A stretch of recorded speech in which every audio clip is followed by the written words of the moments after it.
રાજકોટના પડદરીના થોરિયાળી ગામે જળબંબાકારની સ્થિતિ જોવા મળી રહી છે। ગઈકાલે ધોધમાર વરસાદ ખાબક્યા બાદ મુશ્કેલી વધી। વોકડા પર દબાણ કરાતા તેનું પાણી ગામમાં ઘૂસ્યાના લોકોએ આક્ષેપો લગાવ્યા। તંત્રને વારંવાર રજૂઆત છતાં પણ કોઈ પગલાં ન લેવાયાનો સરપંચનો દાવો છે।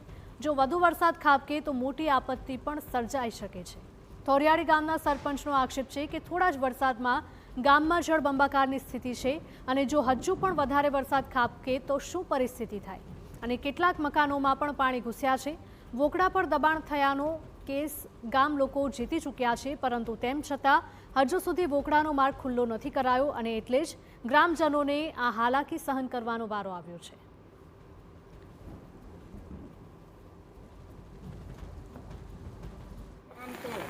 અમારા ગામના સીમાડે એક મોટી નદી જેવો હોકરો આવેલ છે।